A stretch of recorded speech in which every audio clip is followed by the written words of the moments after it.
Olá, seja bem-vindo ao podcast 45 do Primeiro Tempo. Toda semana aqui um papo muito legal com pessoas inspiradoras, que têm muito a nos ensinar, compartilhar suas histórias nessa nossa eterna jornada aí do autoconhecimento. Bom, antes de anunciar aqui o meu convidado desta semana, como você já sabe, sempre um recadinho e o recado é para você assistir, né? Um convite, na verdade, para você assistir o documentário Pausa, o Intervalo do Mundo, um olhar sobre esses tempos pandêmicos, né? Trouxe gente bem legal aqui para refletir comigo. Tem lá a Monja Cohen, o velejador Amir Klink, o surfista Carlos Burle, o músico Tony Bellotto, a filósofa Lúcia Helena Galvão, o físico Marcelo Gleiser, o rabino Newton Bonder, enfim, 20 grandes nomes de diversas áreas do conhecimento. Eu deixei o link, inclusive, do filme, está no meu Instagram, que é o patricksantos.oficial, ou então você vai lá no canal da Panflix no YouTube e também está disponível este filme. Bom, chega de recado, vamos ao que interessa. Olha só, o meu convidado de hoje é um buscador, um cara cujos mais experientes diriam um cara de alma velha, desses que às vezes você se pergunta de onde vem tanto conhecimento profundo, lá das profundezas da alma. Depois de um dedinho de prosa, num bom mineirês com ele, você vai entender que da própria vida, fazendo da sua jornada um caminho para a transformação, esse meu convidado já viveu, sim, as durezas de uma infância pobre e difícil, os desafios também de encarar um trabalho sem tanto propósito, afinal, precisava sustentar a família, até se encontrar, vejam só, no jogo. Mas o jogo que eu me refiro é o jogo da vida. Eu estou falando do psicanalista, terapeuta, especialista em jogos do autoconhecimento, o Nixon Gabriel, diretor do Instituto Jogo da Vida, que tem como base uma Halila, um jogo milenar da tradição védica. Um jogo, aliás, védica, né? Um jogo que, aliás, eu tive a oportunidade de conhecer num papo que eu confesso a vocês de horas e horas ontem com esse cara. Tudo bem, Nixon? Que legal tê-lo aqui, cara. Tudo bem, Patrick. Feliz de estar aqui e muito feliz com esse nosso encontro também. Ontem foi um dia realmente muito especial aí, nossas conversas tão amplas e também profundas, né?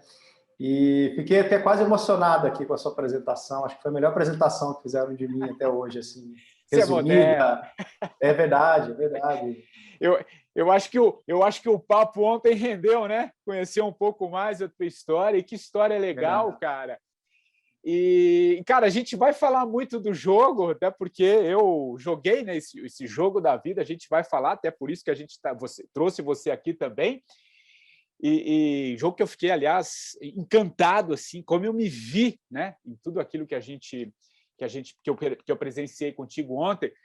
Mas antes de entrar no jogo, eu queria falar um pouco da tua vida, cara. Falar um pouquinho dessa tua jornada. Como eu descrevi ali, um cara de alma velha, fiquei impressionado mesmo com a profundidade do teu conhecimento. Eu também, como... Aliás, somos dois geminianos conversando, né? Buscadores assim.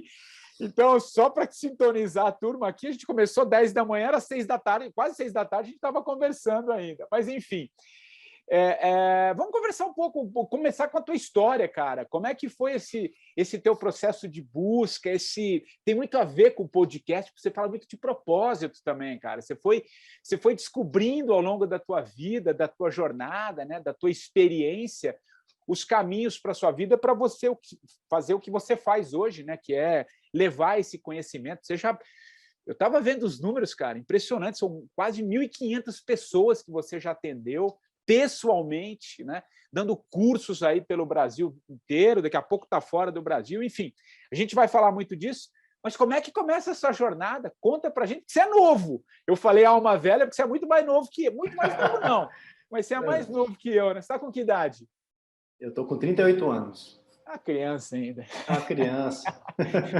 Como é que começou, cara? Vamos lá, que agora eu quero te ouvir. Já falei demais aqui. Maravilha, Patrick. Obrigado pela introdução maravilhosa. Bom, eu sou de Varginha, Minas Gerais. Não sou ET, antes que perguntem aí. apesar de que alguns desconfiam que sim. Olha, eu jogo, tem um dedinho aí, mas...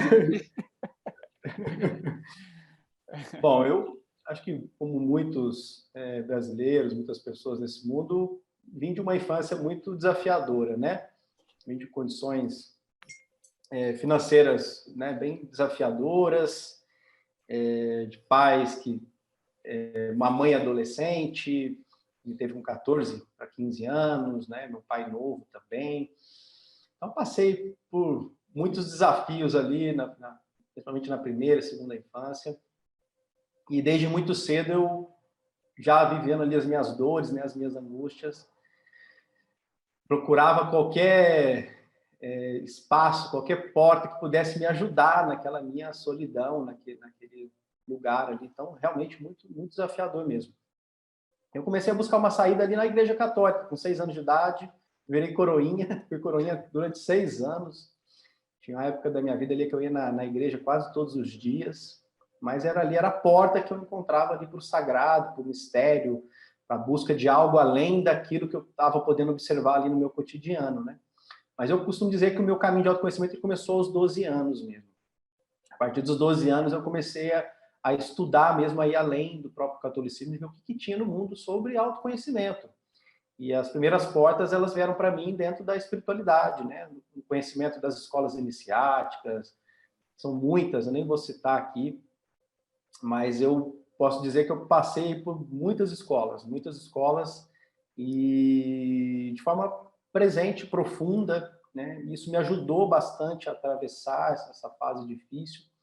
Uma coisa que me ajudou bastante ali na minha adolescência foi a minha relação com os jogos, né? Principalmente ali os jogos de RPG, jogos de tabuleiro. Quando eu encontrei os jogos de RPG também com 12 anos, aquilo foi um encanto, achei aquilo incrível, maravilhoso, onde eu dei passagem para a minha criatividade, para os meus talentos também, e tudo aquilo que levava para algo além do tridimensional de Euclides, vamos dizer assim, né, desse mundo convencional, aquilo me tinha um chamado de alma já para aquilo, né?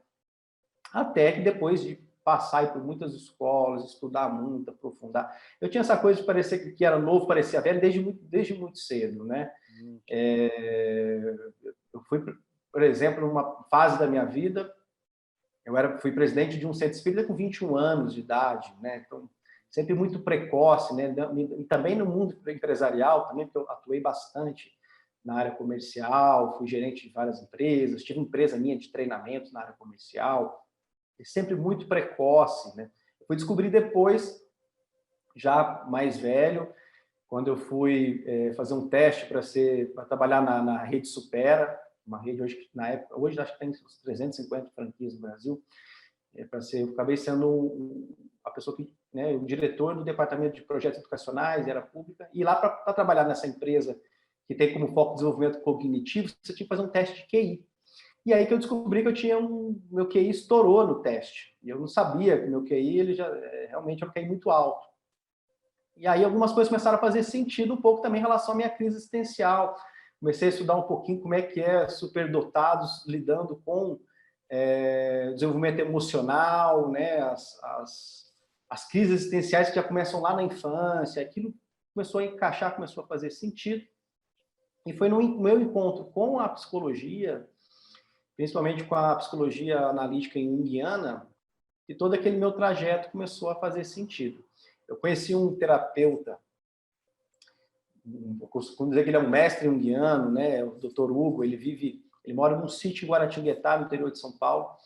Ele tem um perfil mais ermitão, vamos dizer assim. Ele mora num sítio bem isolado, cuida lá das galinhas, cuida lá dos animais dele lá, mas vem gente, pessoas que viajam de longe para ser atendidas com ele, assim, um cara realmente incrível.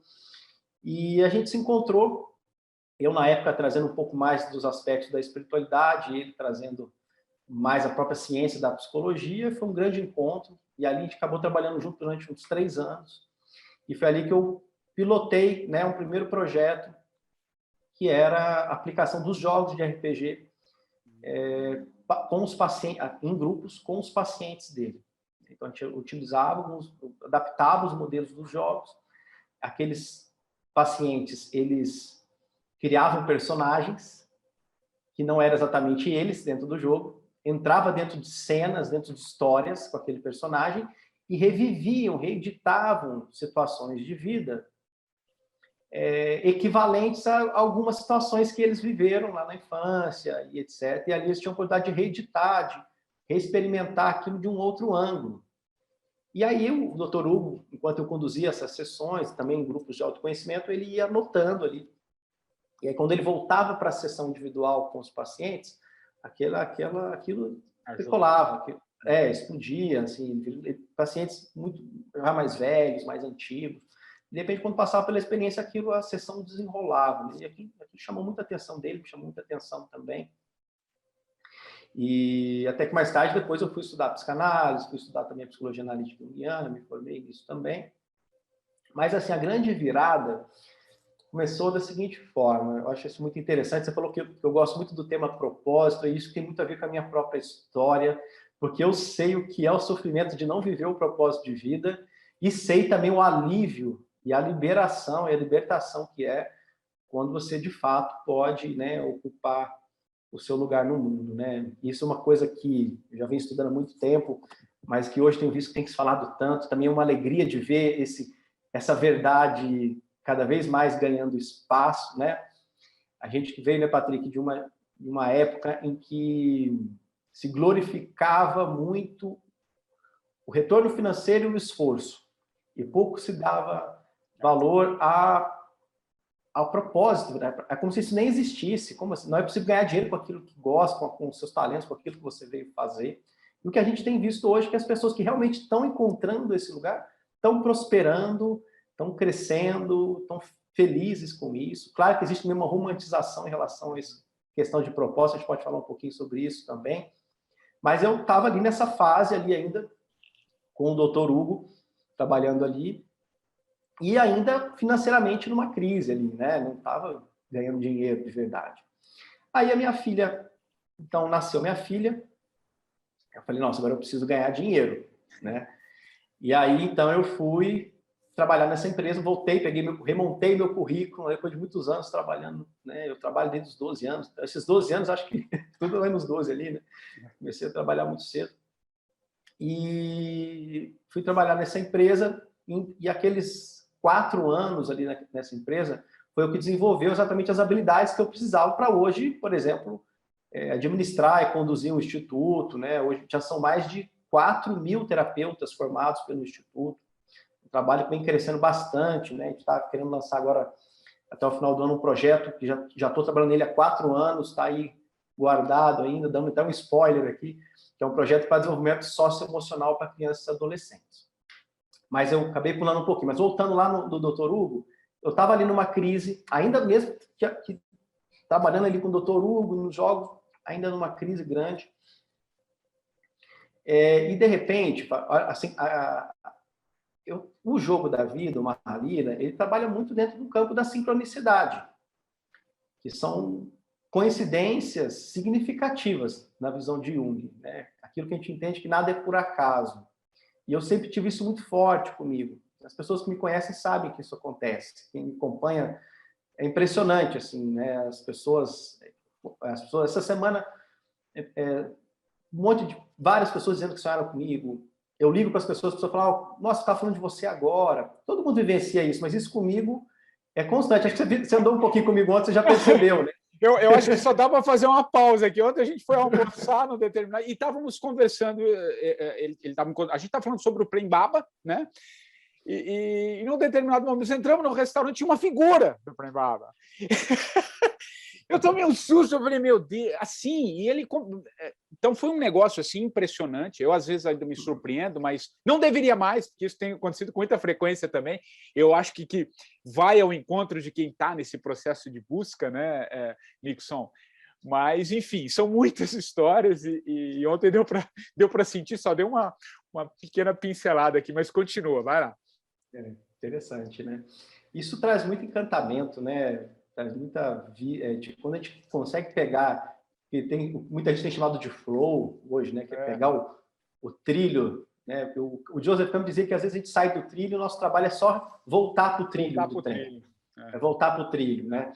Quando a gente está no trilho, a vida fica muito mais bela, fica muito mais instigante, muito mais interessante, né? Bom, meu trabalho, inclusive, tem muito a ver com resgatar isso, inclusive. Mas, voltando ali. E aí eu estava num domingo, fui na casa de uma amiga, e tinha um livro na estante dela, que era um livro do Leonardo Boff, chamado A Águia e a Galinha. Né? Que basicamente trazia ali um conto, né, da águia e da galinha. Resumindo aqui para os nossos ouvintes, não vou conseguir contar toda a história agora para vocês, mas é uma história de uma águia que foi criada com galinhas e acreditava que era galinha. Então, todos os dias,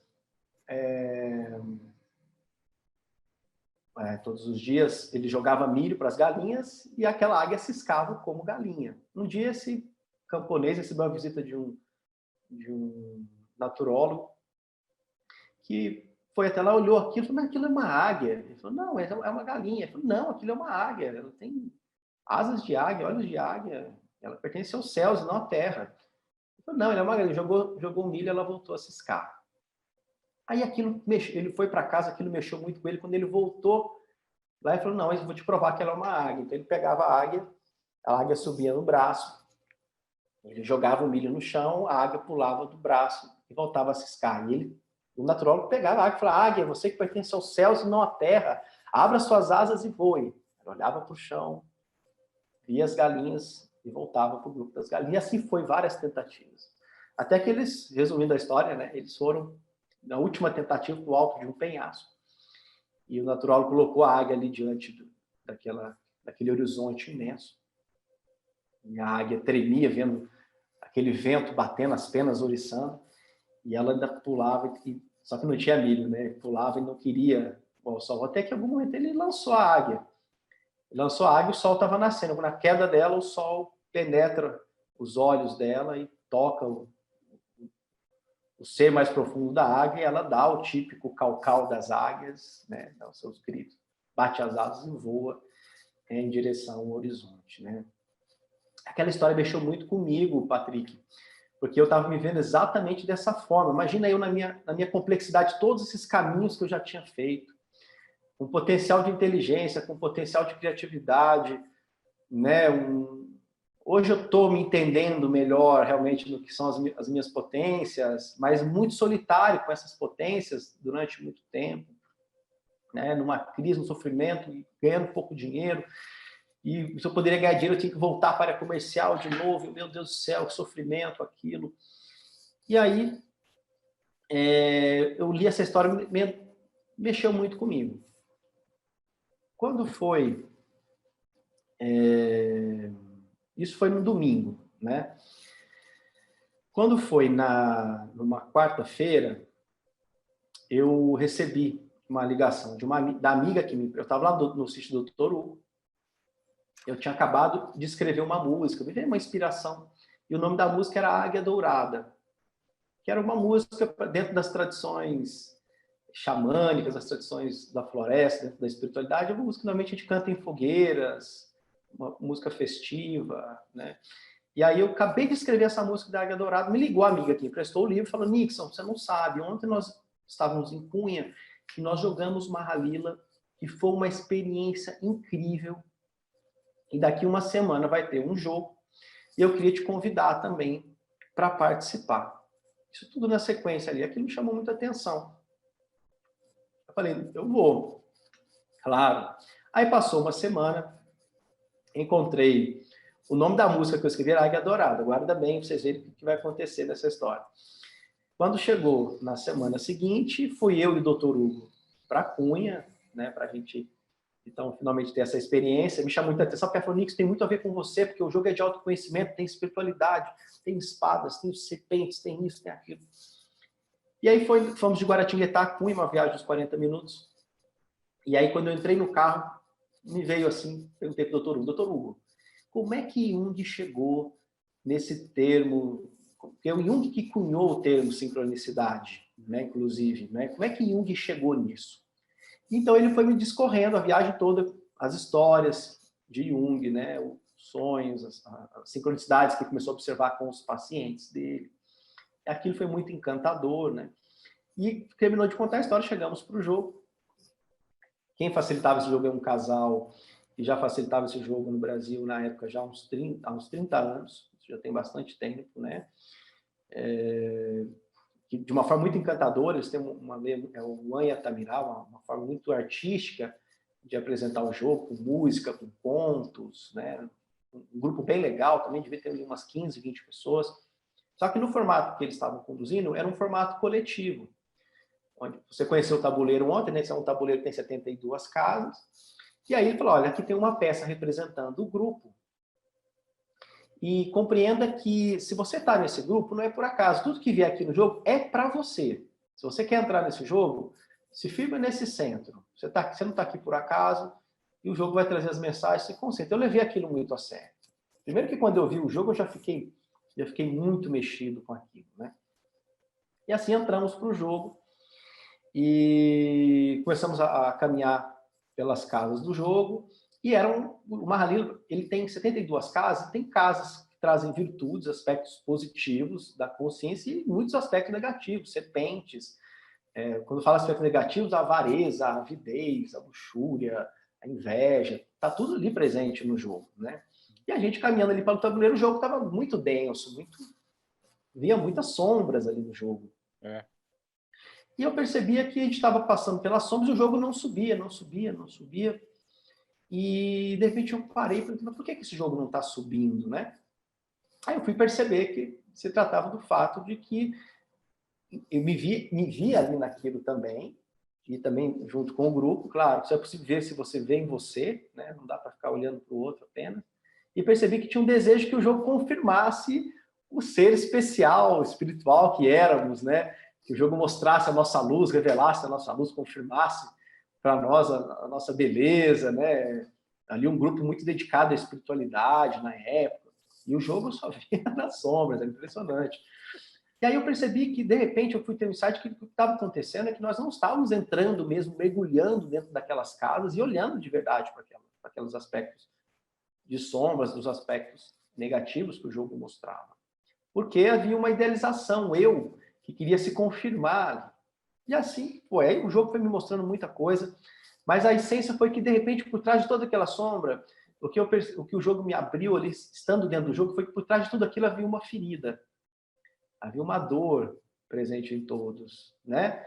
Porque a gente idealiza esse eu especial, seja espiritual, seja o eu do sucesso, seja qual for, porque muitas vezes é uma tentativa de compensação de uma ferida de inferioridade, de uma ferida de inadequação, por exemplo, né? E quando eu entendi a ferida, assim, inclusive senti a minha, e olhei para o grupo, além das aparências, e vi aquilo, e me veio um fio de compaixão em mim. Nessa hora, o facilitador jogou o dado para mim, porque, como era o grupo jogando, ele jogava o dado, cada hora é um que jogava o dado, não importava quem jogasse. Ele jogou para mim. Quando ele jogou, Patrick, eu dei um insight, assim, uma coisa. Eu lembrei quando eu jogava RPG, lá na minha adolescência. Eu lembro eu tendo que o meu personagem enfrentar o dragão, né, um personagem que eu já tinha quase 2 anos, e eu tinha que tirar um número 20 num dado de 20 faces. Ou eu acertava ali o pescoço do dragão, ou o dragão pegava o meu personagem e eu tinha que rasgar a ficha do meu personagem e perder toda a história dele, que já tinha 2 anos jogando com aquele personagem. E eu lembro dos adolescentes ali, eu sei que na hora veio uma convicção, eu joguei, tirei um 20, e os amigos ali pulavam na mesa, como que pode, todo mundo tenso ali, vendo que eu ia perder o personagem, foi muito incrível. Mas quando jogou o dado no Mahalila, eu lembrei, eu senti aquilo de novo, acho que fazia muito tempo que eu não rolava um dado. E eu rolei o dado, a gente estava na casa 11, que era uma casa que representava as diversões e tal, e fomos para a casa 17, que é a maior espada do jogo, que é a espada da compaixão, do perdão e da compaixão, que levava a gente lá para o último nível do jogo, na versão desse facilitador, para a casa da sincronicidade. E aí, quando a gente subiu, saímos daquela densidade ali do grupo, fomos lá para a casa da sincronicidade, o doutor Hugo estava junto, já me olhou e falou, olha, como quem diz, né? Estávamos falando disso, chegamos aqui, você joga o dado e cai na casa da sincronicidade. Aí nisso o facilitador fala para mim assim, ó, você tem direito a uma dádiva. E aí tá todo mundo feliz que o jogo subiu, chegamos lá em cima e tudo mais. Eu puxei a carta. Qual que era o título da carta? Águia Dourada. E qual que era o texto da carta? O resumo da história da águia e da galinha. Nossa Senhora! E que incrível, né? Tem 15 testemunhas lá. Assim, foi exatamente isso que aconteceu. E aí, fui atrás depois desses facilitadores, me apresentei, falei, olha, eu tenho um trabalho assim, assim, assado, sou eu, isso aqui tem tudo a ver comigo, quero saber como é que eu posso aprender. E aí, na visão deles, olha, realmente a gente está muito tempo esperando a pessoa para quem a gente vai passar esse conhecimento e tal, é possível que seja você. Aí passou umas 2 semanas, aí eu tive sonhos, um monte de coisa aconteceu, e eles falaram, é para você mesmo que a gente tem que entregar, mas nosso trabalho não é te ensinar, te ajudar a lembrar, porque isso já vem com você já há muito tempo.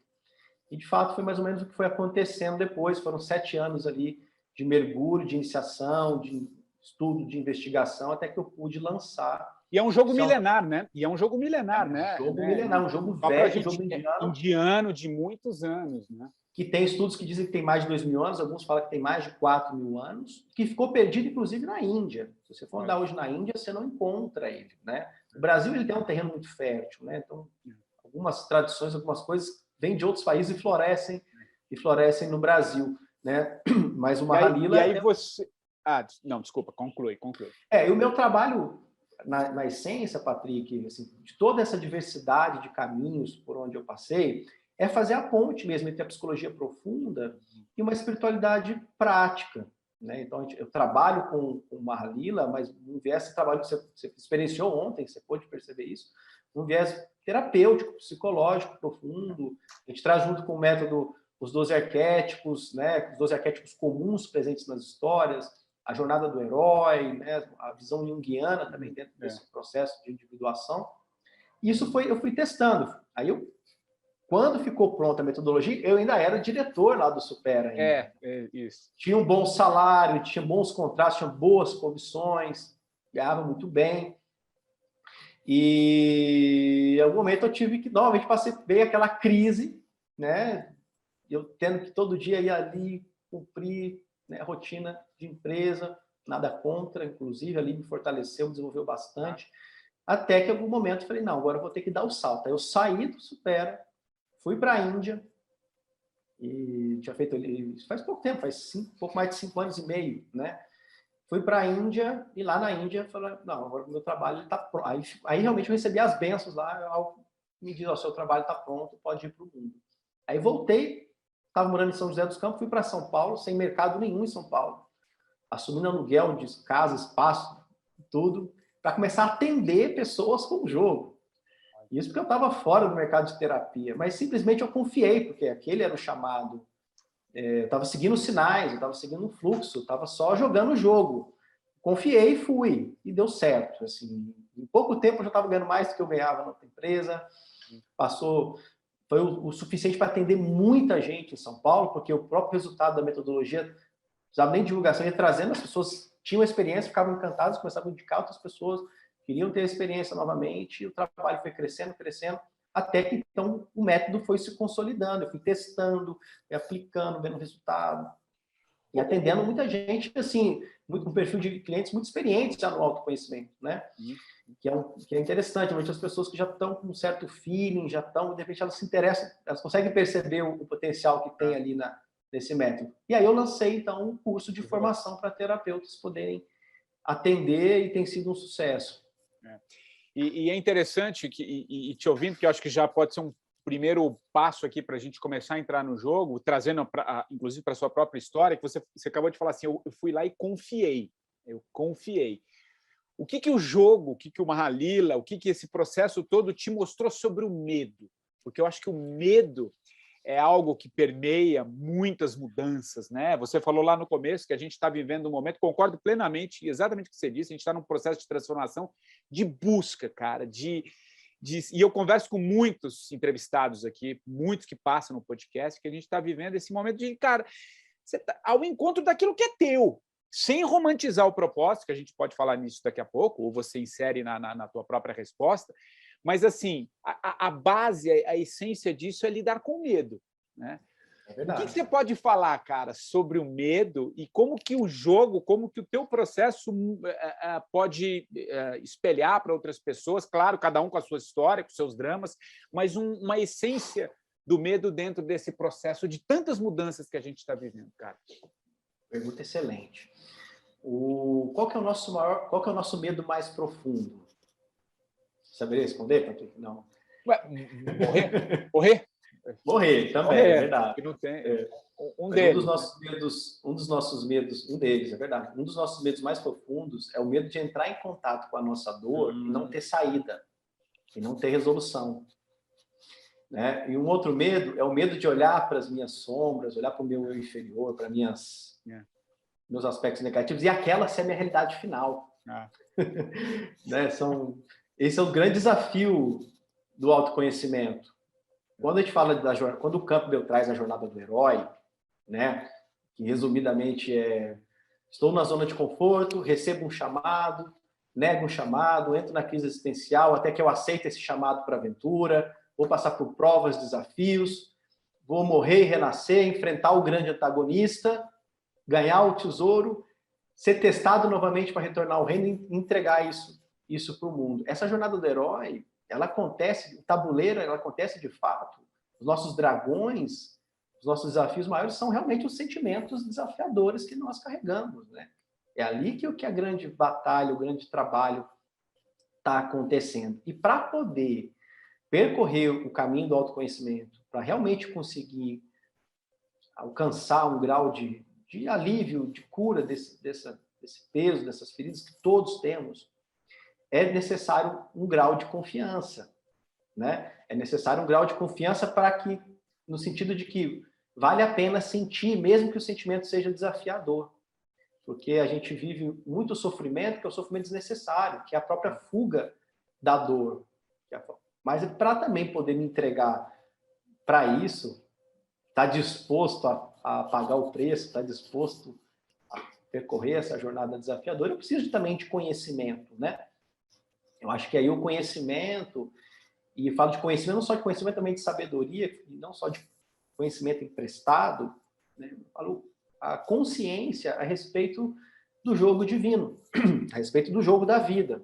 É compreender o que está por trás dos eventos que estão me circundando. Por que eu tive que passar por aquele evento, por aquela situação? Nem sempre é possível compreender, mas o que, nesses anos todos, observando isso atentamente, sem falsa crença, sem ficar querendo forçar essa crença, né? Mas observando assim, de olhos limpos para isso, é que, de fato, conforme a gente se debruça a compreender o mistério por trás daquilo que se apresenta para mim, na minha vida, na vida de você ouvinte que está nos ouvindo, a gente percebe que tem um porquê e uma razão daquilo estar acontecendo daquela forma. É claro que, para isso, só na psicologia a equação não fecha.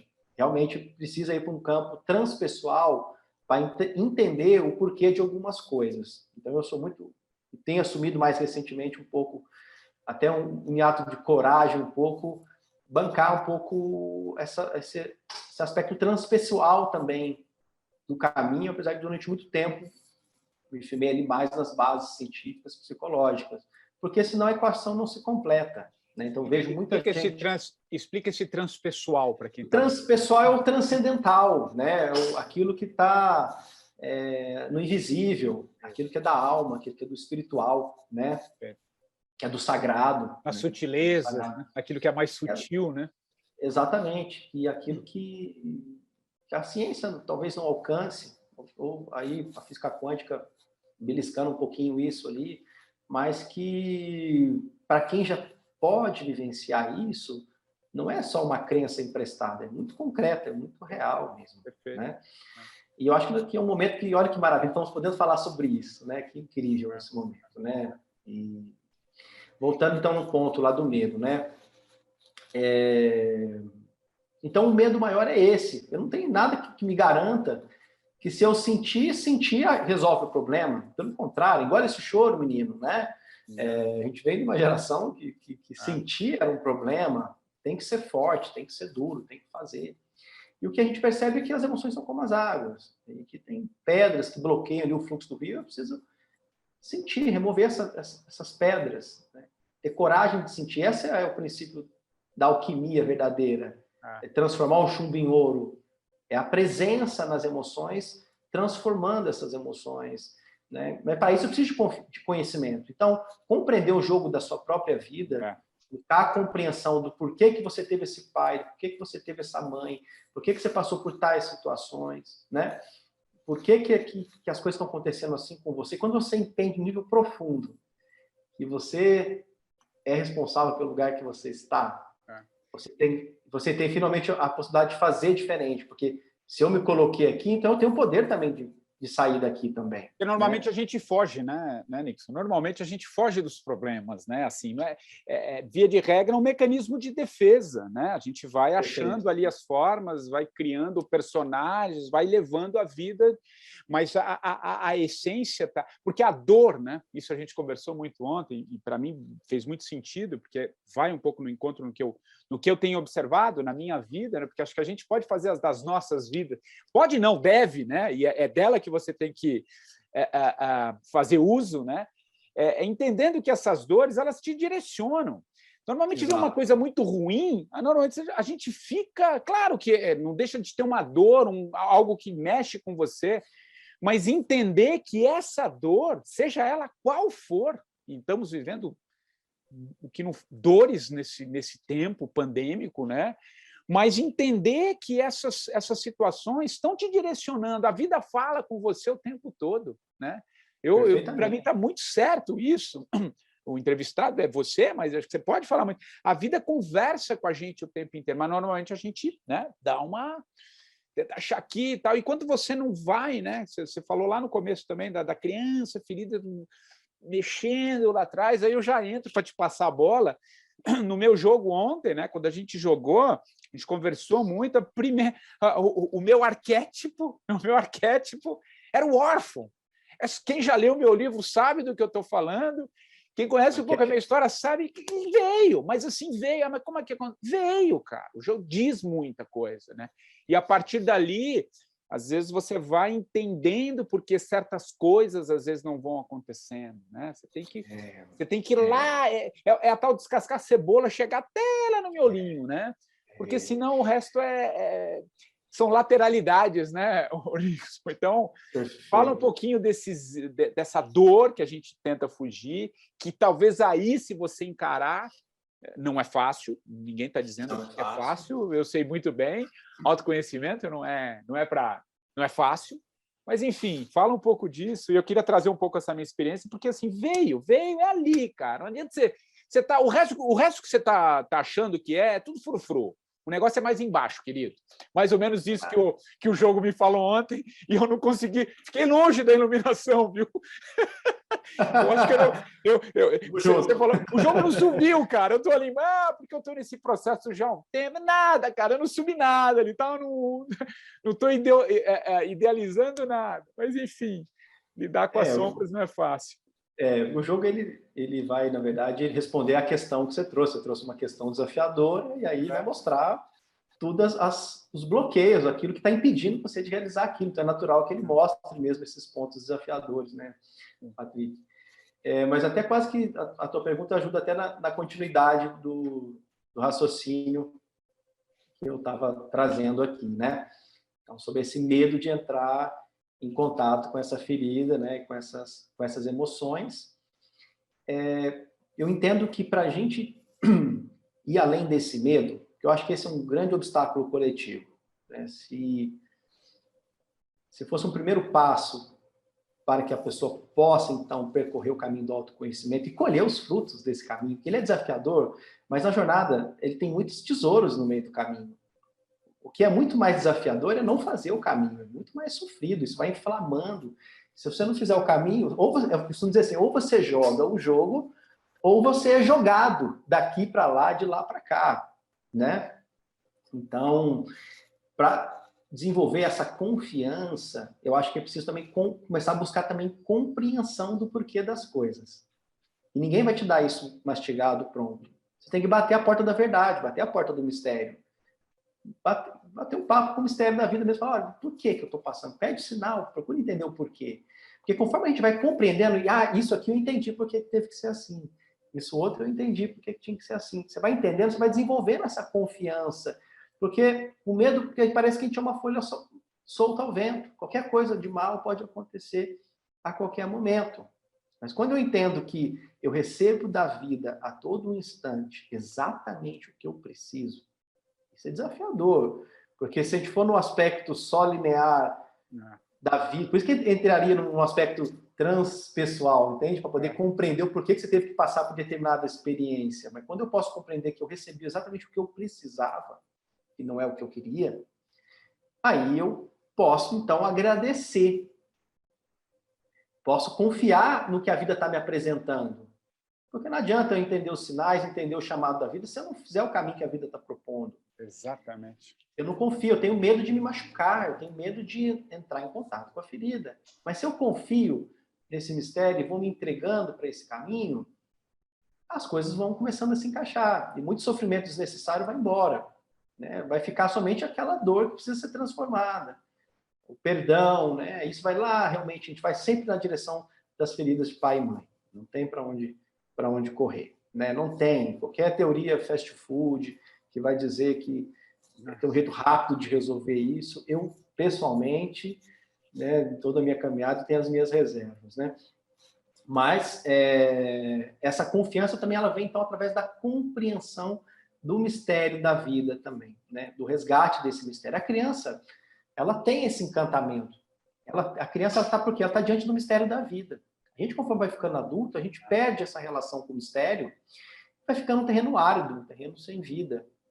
E a gente só resgata esse encantamento, a gente estava conversando isso ontem, né, para ter quando aconteceu algumas sincronicidades, quando a gente, então, percorre o caminho do autoconhecimento e começa a flertar com esse grande mistério da vida, né?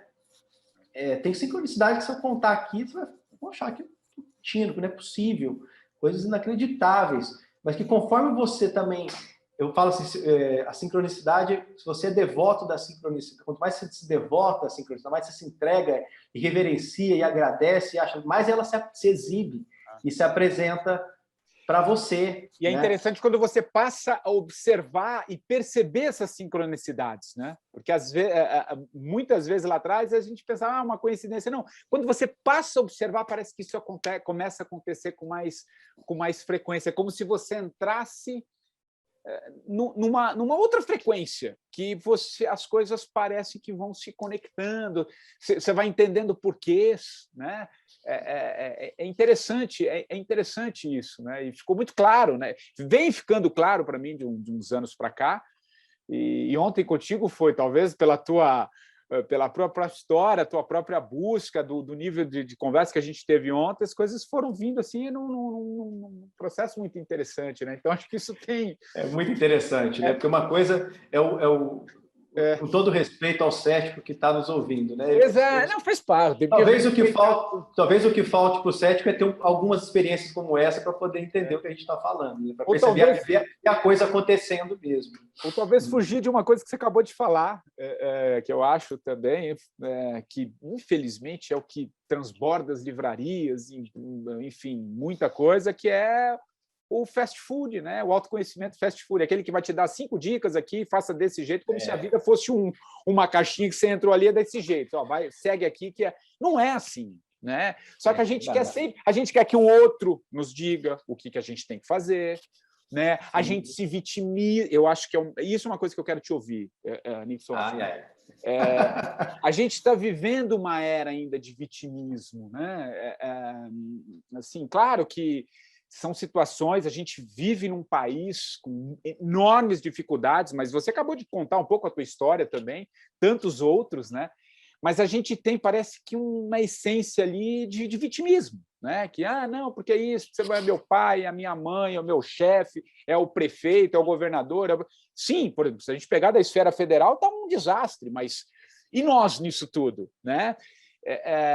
Então, fala um pouquinho disso também, de como é que a gente sai um pouco desse local, sabe, de que o problema está fora e não está dentro, né? Passa pelo autoconhecimento, claro, mas é interessante a gente, porque eu sinto que a gente vive uma era de vitimismo, que a gente precisa mudar essa chave, né? E aí passa um pouco pela nossa história, acho que é legal você falar também. Esse é um assunto muito sensível, Patrick. Muito sensível. Porque a compreensão ela depende muito do teu grau de conhecimento para entender a tua resposta. Talvez seja essa a preocupação que você coloca, mas e é importante. A identidade da vítima é tão profunda. Perfeito. Qualquer ideia que desconstrua já fere, já machuca, já toca essa estrutura. Então, se quem está ouvindo já está um pouco identificado com esse lugar, o simples fato de eu desconstruir essa ideia já pode ser ofensivo, porque há uma identificação com esse lugar, né? Perfeito. Estivesse atacando e é importante colocar o eu da pessoa, né? Então, vou tentar aprofundar. Esse é um tema que também tem me tocado profundamente na minha observação aí do grande jogo, do que está acontecendo de forma geral. Então, precisa de uma flexibilidade aí também para todos ouvirem e receberem também a minha contribuição pessoal nesse sentido também, né? No processo de autoconhecimento, se faz sim necessário que em algum momento a gente entre em contato com as nossas feridas, com os ataques que recebemos, com os choques de rejeição, com os choques de abandono. A gente vai precisar chorar o que não chorou, protestar o que não protestou. Você vai ter que circular. Em algum momento se faz que seja importante que essa vítima sim se manifeste e que dê fala para ela, sim. Sim, porque precisa... Essa criança que está machucada no profundo, ela precisa ser acolhida, precisa ser reconhecido que ela foi ferida. Ela precisa de empatia com essa criança. E eu sou totalmente a favor disso e entendo que é fundamental esse processo. A gente vai ter que reconhecer essa parte vitimada, mas nunca como realidade final. Ela não pode parar aí o processo, a gente tem que ir além disso, mas também não negar isso também, falando no processo de autoconhecimento, né? Mas uma coisa é eu olhar para minha criança, acolher isso, entender que foi ferida mesmo, né? Foi injustiçada, foi violentada, aconteceu isso, aconteceu aquilo. E aí até para a criança poder sair daquela solidão e chorar o que não chorou, né? Nutrir essa parte que ficou, a criança que ficou lá sozinha, isolada, né? Naquele sofrimento, no nível profundo, é como se tivesse ainda essa criança lá machucada, profunda, fechada, no escuro, sozinha, né? Tentando simbolizar aqui a imagem um pouco do que acontece. Mas quando a gente faz esse processo, a gente ancora nessa compreensão, nessa busca dessa compreensão do porquê que eu tive que passar por isso. Tem uma razão. Por isso que eu falo que acaba indo um pouco para o aspecto transpessoal. Então, como é que eu vou confiar na vida? Vou falar de Deus, então? Né?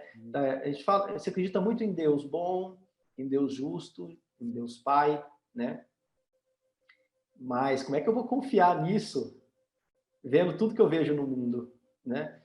Só é possível começar a compreender o jogo divino realmente com uma linha do tempo mais longa, para entender o porquê que talvez a gente tenha que ter passado por algumas situações na vida. Não vou entrar muito nessa esfera, porque também não é necessário. Não é um conhecimento necessário para o processo do autoconhecimento, entender de vidas passadas, por exemplo. Não é necessário. É necessário entender a matriz ali, porque a primeira infância ela é uma redição da alma. Tudo que acontece ali na primeira infância, ela já é o seu ponto de trabalho que já vem há muito tempo, né? Então, assim, voltando na estrutura da vítima, né? Na estrutura da vítima existe um lugar confortável, que é exatamente o não se responsabilizar e projetar a culpa no outro. Porque é uma distorção de um determinado assunto que nós fazemos, que é a distorção do atributo divino do amor. A gente tem a distorção do atributo divino do poder, que muitas vezes na sua forma distorcida se manifesta na forma agressiva, na forma do controle, na forma do domínio, mas na essência são só apenas estratégias diferentes. Enquanto a estratégia de um é eu não sou culpado, a vida é culpada, e ela fica provando para ela mesma, para o mundo o tempo todo, o quanto o mundo é mau e ela é boa, o agressor tem a estratégia que o melhor defesa é o ataque. Mas na essência, o que essa vítima está precisando é também encontrar aonde que está a própria agressividade dela reprimida dentro dela, que acaba se voltando contra ela mesma. Enquanto que o agressor também precisa reconhecer um pouco das próprias feridas da vítima que existe dentro dele. E sentir um pouco, né? E sair desse lugar de que a melhor defesa é o ataque. Esse lugar da vítima ele já está muito profunda também na história do nosso país. Também, né? A gente traz, por exemplo, a gente tem uma ideia, às vezes equivocada, que nós somos os índios que fomos invadidos pelos portugueses. Nós somos filhos dos índios e nós somos filhos dos portugueses. Nós somos todos eles. Exato. Né? Simbolicamente, essa dicotomia de vítima e agressor, a gente traz dentro da gente. Por exemplo, uma pessoa que está vivenciando o lugar de vítima, não estou dizendo, gente, que o agressor está certo, de forma alguma, que não precisa dar limite, que não precisa dizer não, que não precisa, né, impor situações para isso. Estou dizendo só daquele cenário onde a estrutura ela está no psicológico e não no mundo externo. Por exemplo, a pessoa que tende a trazer um relacionamento agressivo, ela pode trocar de relacionamento, mas ela reedita aquilo em todos os relacionamentos. É impressionante. É impressionante. Todo mundo que tem essa estrutura sabe o quanto que ela está reeditando. Então, a pessoa que tem uma tendência a ter um chefe agressivo, ela troca de empresa, ela encontra outro chefe. Vai continuar.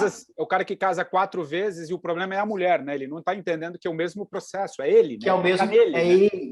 É só isso que eu estou querendo dizer. Não estou querendo dizer que a mulher está certa. Sim. Não, estou dizendo só que a pessoa precisa entender que se ela não trabalhar dentro dela aquilo, não adianta querer mudar o mundo fora, acusar o mundo fora, que isso não vai mudar. Em compensação, as pessoas que estão se trabalhando, estão conseguindo pegar esse bastão da autorresponsabilidade, assumir o seu próprio jogo, assumir a sua própria vida, entender que é com ela o processo e se trabalhar. Não estou dizendo que não seja sofrido, não estou dizendo que, né, que o agressor deva ser contido, né, que deva talvez ser punido até, sim, né, mas enquanto ela não realmente se responsabiliza, ela não consegue sair desse processo. Estou falando aqui de uma saída. E as pessoas que passam por isso conseguem trabalhar, de repente elas não vivem mais essas agressões, elas não vivem mais esses abusos, as pessoas não vivem mais essas situações que ficam consolidando a ideia de vítima nela, porque ela virou essa chave dentro dela. Ou seja, se a gente quer mudar o mundo nesse sentido, a gente vai precisar trabalhar dentro, isso vai refletir fora, né? Compensação, para quem não está na vítima, mas está vitimando pessoas, né? Vai ter também que achar esse fio também, vai ter que encontrar essa responsabilidade, a própria vida há de dar limite, há de pôr situações, o que a gente tem visto também, né, que um momento que não está possibilitando da passagem, e que bom, né, e que bom nesse sentido, que isso está sendo contido, mas é quando a vítima sai do papel de vítima, de submissão e tal, e ela consegue usar essa agressividade reprimida que está projetada fora para saber dizer não, para aprender a dar limite, para aprender a falar, para aprender a botar essa energia para fora. Porque quando eu não lido com a minha própria agressividade, ela se volta contra mim. E ela se volta contra mim através do outro que vem, situações de acidentes, situações que trazem essa agressividade que acaba virando autodestrutividade de alguma forma, né? Como eu disse, é um tema sensível, né? Provavelmente a pessoa que está identificada com o papel de vítima, ela é uma boa chance dela não gostar do que eu estou falando, mas eu queria trazer só essa mensagem no sentido, poxa, então, quem sabe não é também a chance de você se livrar desse lugar, mas o desafio é que existe um lugar também prazeroso nesse lugar também, que é um tal da miséria suculenta que tem ali, mas é um lugar assim de conforto, porque daí você não responsabiliza, não é você o culpado, então fica mais fácil. É o medo da culpa, a dificuldade também da vítima de lidar com a culpa. Ela já tem muita culpa, então ou um sentimento de inferioridade, inadequação, então qualquer coisa que vai responsabilizar, ela tende a resbalar nessa culpa e aí se punir ainda mais. Então é melhor acreditar que eu não sou culpado, né? É melhor acreditar que o outro é o responsável. E ela tem uma vingança, a vítima. Ela tem uma estratégia, que é matar o agressor, o que ela chama de agressor, que ela chama de culpado, com o veneno da culpa. Né? Olha como você é ruim, olha como eu sou boa. Ela fica o tempo todo reeditando e tentando provar para ela e para o outro quanto que o outro é ruim, para o outro pegar aquele veneno da culpa e ir matando o outro com a culpa. Né? Vamos morrendo tudo, né? Não, perfeito. Eu acho que você trouxe numa colocação muito cuidadosa, mas eu acho que tenho certeza que quem se propõe a tentar entender ou pelo menos manter um certo distanciamento de observação é isso, até porque isso faz parte do teu trabalho. No jogo eu percebi muito ontem. que precisamos lidar com essas sombras, né? Aí, a gente está fugindo, mas é aí que estão que tá. Você quer mudar de fato, né? Agora me ocorreu, acho que você citou, não sei se foi, você citou, foi na conversa, porque também já está tudo misturado um pouquinho. Você falou do filme Matrix, não sei se foi ontem, a gente estava comentando, me veio aquela. Você lembra daquela cena eu não lembro o nome do personagem, que ele prefere tomar a pílula azul ou a pílula vermelha, né? Um que é assim, eu quero continuar a vida, é assim, eu sei que é assim, mas eu vou tomar porque eu quero ficar nessa vida, né? Nessa vida cotidiana, nesse mundo, eu não quero ver a vida, eu não quero ver a verdade mesmo. Então você toma, é uma opção. Mas se você quiser entender a vida mesmo, no sentido maior, né? na essência, transcender o transpessoal, né? Uma compreensão, sair um pouco desse mundo muito racional que a mente nos coloca o tempo inteiro, você tem que tomar a pílula da outra cor. Mas eu gostei muito de um termo que você usou, nunca tinha ouvido, eu até anotei aqui, uma certa miséria suculenta, que traz um pouco, porque assim, é difícil. Ninguém está falando que é fácil, cara. Ninguém está falando que é fácil. Mas qual o real sentido da vida? Né? Assim, vamos filosofar um pouco, né? Cara, quem não faz a pergunta, o que eu estou fazendo aqui, não encontrou a vida ainda, né? Eu já estou passando de entrevistador para entrevistado. Mas, enfim, tem um pouco essa situação. Você pode tomar outra pílula, né? Se você, resumindo a história, e ficou muito claro para mim no jogo, eu só abri muitos ganchos aqui, voltando à pergunta, ficou muito claro no jogo ontem para mim, e é o que você faz, está aí nas sombras, cara. É nesse olhar que está esse gatilho da mudança, né? Esse encarar mesmo, né? É isso que me chamou muita atenção, porque o jogo é como se fosse um mapa mesmo, né? Exatamente. Ele é uma fotografia da tua história e naquele teu momento, né? Porque é o que você falou, né? Você joga daqui a um ano, talvez seja uma outra situação. Ele é um retrato daquele momento. Tem um pouco de astrologia aí também. A astrologia é assim um pouco, né?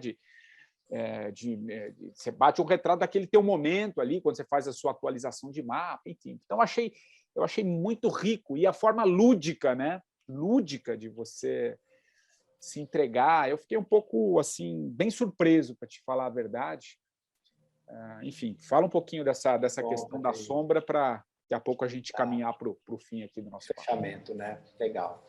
É importante trabalhar com a sombra, sabendo que a gente está mirando a luz, né?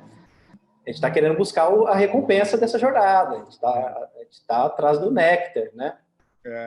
Transformar o veneno em néctar, transformar o chumbo em ouro. Chumbo em ouro, exato. Né? Não é só um culto às sombras, né? Um culto ao sofrimento, entrar em contato com a dor, porque a gente quer, na verdade, é sair do sofrimento, o que a gente quer, na verdade, é se liberar disso tudo, mas o que a gente aprende é que, para isso, vai ter que passar, entrar em contato com essas emoções que estão escondidas e represadas. Elas precisam circular, não dá para dar a volta, não dá para esconder, não tem para onde correr. Usou aquela alusão do filme Matrix, né? Eu também esqueci o nome do personagem. Tem a cena do Neo com o Morfeu, que é quando ele entrega a pílula, mas tem aquele outro personagem que, não sei se no primeiro ou no segundo filme, que em algum momento ele escolhe realmente entrar no sono da Matrix mesmo. Isso. E aí eles combinam com ele lá, dão um carro para ele, uma mulher bonita, e a vida de luxúria maravilhosa, e ele não quer saber da verdade, não quer saber da realidade, né? Acontece que, fazendo um comparativo com a nossa realidade, durante muito tempo foi possível ficar nesse sono. Só que essa pandemia, esse tempo que nós estamos vivendo agora, não está dando mais. A Matrix está trincando, né? Não dá mais. Quem estava naquela ilusão, porque você viu isso, antigamente tinha uma ideia de sucesso, nas palestras de motivação que a gente via antigamente, eu que também vim de vendas, cheguei a ser um desses caras palestrantes, falando de pensa positivo, tal, bora para frente, você é o cara. Isso não funciona mais, porque isso é uma estrutura de plástico, né? É uma estrutura que não funciona mais. As pessoas já estão entendendo, isso já tem um coeficiente coletivo que está entendendo que essa ideia do que é felicidade, ela foi, né, cola mais, não é só ter isso ou ter aquilo, ou alcançar determinado sucesso profissional. Eu vou ter que ir para dentro. Só que o que está sendo desafiador é que a gente foi tão acostumado, né, Patrick, a ter nessa geração mais recente, a ter as coisas prontas rápido, tudo é muito rápido, tudo é muito acelerado, no Google já está ali a resposta, já está tudo ali, que quando vai encarar o universo orgânico do autoconhecimento, percebe-se que o caminho é muito mais profundo e muito mais longo. Para mim, as pessoas mais maduras nesse processo são as que têm essa consciência. Às vezes tem alguns que ficam um pouco deslumbrados no meio do caminho, tem uma experiência ali de luz, e tem um momento bom, e acha que já achou saída, daqui a pouco eu fico só observando, daqui a pouco o vento faz curva. Tem uma falsa espiritualidade aí também, que vem numa onda. Exatamente, daqui a pouco o vento faz curva, né? Por isso que então, eu achei muito legal do teu trabalho, é você traz um pouco o chão. Eu acho que isso é fundamental, né? Exatamente. Eu na minha jornada, eu já tive muito lá, muito fora, daqui a pouco eu voltei para o chão, e é um pouco o equilíbrio. Então, você lidar, olha, tudo bem, tem tudo isso, mas volta para a tua realidade mesmo, é isso aqui que você vive, né? Exatamente. Isso que eu acho muito interessante no teu trabalho. Esse é o desafio, inclusive, de comunicar o meu trabalho. Como eu trabalho com jogos, trabalho com um jogo que é indiano, ao mesmo tempo eu tenho que estar tentando mostrar para as pessoas que se trata de um trabalho sério. É um desafio mesmo. Concreto, profundo. Aqui está sendo até interessante que eu estou conseguindo falar um pouquinho de como que é esse trabalho. Mas voltando à questão, então, da sombra, é importante sim, que se compreenda que esse é o grande trabalho, esses são os 12 trabalhos de Hércules, não é fácil mesmo, é desafiador, mas que vem os frutos. E é possível colher e agradecer, vivenciar isso na vida. Vale a pena esse esforço. Vale a pena. O Neo passou lá pelo desafio dele no Matrix, mas no final ele ascendeu, no final ele dominou o jogo, né? No final ele entendeu o que estava por trás ali. Mas precisamos desenvolver, então, voltando lá na sua primeira pergunta, a confiança mesmo na vida, a confiança na mecânica existencial. E eu falo desse lugar, acho que esse é o meu propósito, é um lugar já muito seguro desse lugar, dessa consciência. Para mim não é mais uma coisa que é uma crença, é muito concreto isso, muito real, muito é isso mesmo. Eu trabalho com isso e vejo que é o que funciona esse caminho, essa percepção, e tem dado resultado, tem ajudado muita gente nesse sentido, né? E possamos, então, né? Talvez aqui eu esteja emprestando um pouquinho dessa confiança, dessa mecânica existencial. Né? Claro. E puxando o único fiozinho que acho que eu trouxe aqui, que ficou um pouco solto, que eu queria te falar, aí sim, para a gente encerrar, que é essa idealização do propósito. Né? Sim. Fala um pouquinho disso, porque às vezes até porque propósito, até se banalizou, né, a palavra propósito. Hoje qualquer coisa é propósito, e aí ninguém entende mais, né? Então se idealiza demais. Fala um pouquinho desse, porque a gente está falando aqui de propósito, né? Você contou a tua história, a gente está passando por esse momento que a gente está vivendo, que é uma busca pelo propósito, mas também existe esse outro lado de idealização. Fala um pouquinho nele, aí sim, para a gente costurar o fim do nosso papo aqui. Perfeito.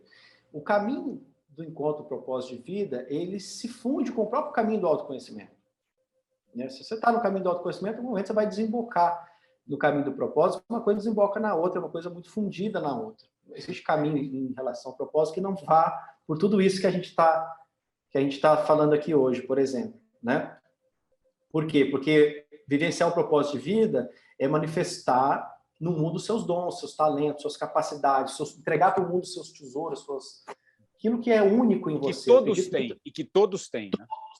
Exatamente. Todos têm. Você que acredita que não tem, tem. Você tem. Tem algo único aí. Acontece que para encontrar esse algo único que está lá na minha criança, na minha espontaneidade, na minha naturalidade, e não naquilo que eu fui construindo, que eu idealizei durante a vida, eu vou precisar, então, liberar essas defesas que protegem essa ferida original para que essa naturalidade, esses talentos possam florescer, possam fluir, né? E a gente consegue, em algum momento do trajeto, identificar, conforme a gente vai conectando mais com a nossa essência, qual é o nosso perfume, qual é a nossa tonalidade, qual é a nossa fragrância, né? E a partir dessa identificação, a vida vai dando as pistas, vai dando sinais de forma que a gente vai encontrando esse lugar. Não conseguiria resumir o que é esse processo todo, né, Patrick? Que é muito mais complexo.